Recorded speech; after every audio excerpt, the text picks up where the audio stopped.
आज की क्लास में हम डिस्कस करने वाले हैं प्रॉपर्टीज को, और जो पहली प्रॉपर्टीज हम पढ़ेंगे वो है फिजिकल प्रॉपर्टीज। अब फिजिकल प्रॉपर्टीज की जब बात करते हैं अल्कीन्स के केस में, तो अल्कीन्स जो है एज अ क्लास वो अपनी काफी प्रॉपर्टीज अल्केन से रिजेंबल कराती है। फॉर एग्जाम्पल अगर आप बहुत सारे प्रॉपर्टीज को देखो, जैसे कि behaviour towards boiling point, towards melting point, towards colour, towards order, तो ये सारे के सारे जो हो अल्केन्स की प्रॉपर्टी होती है वो अल्केन्स से मैच करती है। लेकिन कुछ जगहों पे अल्कीन्स जो है वो अल्केन्स जैसी प्रॉपर्टी नहीं दिखाती है। जैसे हम पोलर नेचर की बात करेंगे, आइसोमेरिज्म की बात करेंगे, तो वहां पे इनका जो है अपना इंडिविजुअल कैरेक्टर निकल के आता है।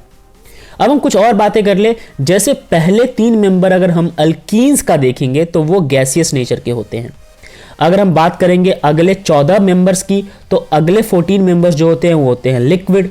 और अगर आप हायर अल्कीन्स की तरफ शिफ्ट करते हो तो आपको सॉलिड फॉर्म में ज्यादा मिलेंगे वो। अगर हम सबसे सिंपलेस्ट फॉर्म ऑफ अल्कीन्स की बात करें जो कि इथीन होता है, तो वो एक कलरलेस गैस है और उसका स्मेल जो होता है वो काफी फेंट स्वीट स्मेल होता है।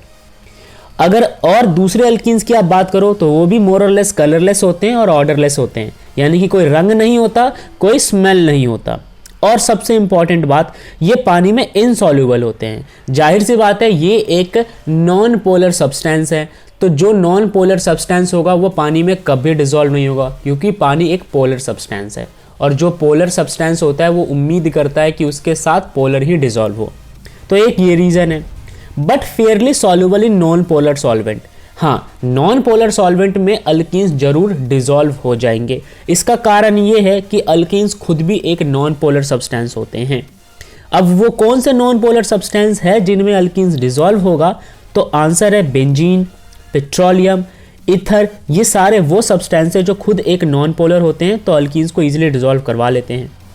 साथ में अगर हम इनके बॉइलिंग पॉइंट की बात करें तो दे show regular increasing boiling point with increase in size. जैसे जैसे आप अल्कीन्स का साइज बढ़ाओगे, हायर अल्कीन्स की तरफ शिफ्ट करोगे, बॉइलिंग पॉइंट उनका बढ़ जाएगा। इसका एक बहुत फेयर रीजन ये है कि आपने अभी देखा कि पहले जो 3 मेंबर हैं वो गैसियस होते हैं, तो उनको बॉयल करना इतना मुश्किल नहीं है। अगले 14 मेंबर लिक्विड है, उनको बॉयल करना गैस के कंपैरिजन में थोड़ा टिपिकल हो जाता है। लेकिन जब आप हायर अल्कीन्स की तरफ शिफ्ट करते हो तो वो सॉलिड दिखते हैं आपको, और सॉलिड जो होता है उनके बॉन्ड्स को ब्रेक करना आपके लिए थोड़ा मुश्किल हो जाता है, हायर एनर्जी की रिक्वायरमेंट होती है। तो इस वजह से उनका बॉइलिंग पॉइंट जो है वो इंक्रीज कर जाता है साइज के इंक्रीज के कारण। अगर आप देखो अल्कीन्स में, तो जितने CH2 ग्रुप होते हैं अगर आप उनको फर्दर ऐड करते जाओ, यानी कि आप उसके साइज को इंक्रीज करते जाओ, तो बॉइलिंग पॉइंट जो होता है लगभग 20 से 30 केल्विन से बढ़ता चला जाता है। अल्केन्स की तरह ही स्ट्रेट चेन अल्कीन्स के बॉइलिंग पॉइंट जो होते हैं वो हायर होते हैं than isomeric branch chain compound. यानी कि एक ही मॉलिक्यूलर फॉर्मूला अगर 2 डिफरेंट स्ट्रक्चर दे रहा है और एक स्ट्रक्चर में ब्रांच है और दूसरे में ब्रांच नहीं है, तो जो ब्रांच वाला चेन होगा उसका बॉइलिंग पॉइंट जो है वो कम होगा, और जो हायर मतलब स्ट्रेट चेन वाले अल्केन्स होंगे उनके बॉइलिंग पॉइंट इंक्रीज कर जाएंगे। और सेम चीज अल्कीन्स के साथ भी होता है, यानी कि स्ट्रेट चेन में बॉइलिंग पॉइंट इंक्रीज करता है और ब्रांच के अंदर इंक्रीज नहीं करता।